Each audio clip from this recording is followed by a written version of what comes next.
Pengusaha nasab versus pengusaha nasib. Lu pernah nggak sih ngerasa ketika lu mau mulai bisnis atau dagang, lu berpikir, gua mah nggak bisa jadi pengusaha sukses karena gua bukan dari keturunan pengusaha, tapi keturunan pekerja atau PNS. Ketika lu mau mulai bisnis, lu berpikir, gua mah nggak punya modal, soalnya keluarga gua bukan dari keluarga kaya. Ketika lu mau mulai bisnis, lu berpikir, kayaknya kalau gua bisnis, pasti bangkrut karena gue nggak ada jiwa pengusaha dan juga bingung mau mulai dari mana. Terus kapan mulai bisnisnya kalau berpikir gitu terus? Dalam dunia bisnis, gue sering nemuin dua jenis pengusaha. Ada pengusaha nasab dan pengusaha nasib. Apa sih perbedaan antara keduanya? Dan bagaimana perbedaan ini dapat memotivasi kita? Pengusaha dari nasab itu, mereka memang punya warisan bisnis dari keluarganya. Mereka lahir dalam bisnis keluarga yang sudah ada selama beberapa generasi. Mereka punya akses ke sumber daya, pengetahuan, dan hubungan yang telah dibangun oleh generasi sebelumnya. Namun, pengusaha dari nasab ini sering banget dihadapkan pada tekanan besar untuk mempertahankan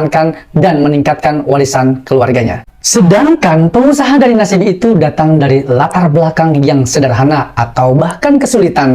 Mereka memulai bisnisnya tanpa warisan atau dukungan yang signifikan. Mereka mengandalkan tekad, kegigihan, dan kreativitas untuk membangun bisnis mereka dari nol. Meskipun mereka mungkin menghadapi lebih banyak rintangan, pengusaha dari nasib seringkali memiliki semangat yang kuat untuk berhasil. Kisah antara pengusaha dari nasab dan pengusaha dari nasib mengajarkan kita tentang pentingnya tekad dan semangat dalam dunia bisnis. Pengusaha dari nasab mengajarkan arti penting menjaga dan memperluas warisan, sementara pengusaha dari nasib memberikan pelajaran pada kita untuk memulai dari bawah dan melampaui segala rintangan.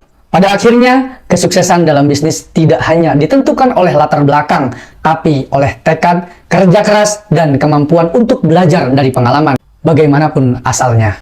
Dan juga memberi pelajaran kepada kita untuk berani bermimpi dan berusaha keras untuk mencapai tujuan bisnis yang kita impikan. Nah, kira-kira lu yang nonton video ini pengusaha dari nasab atau pengusaha dari nasib?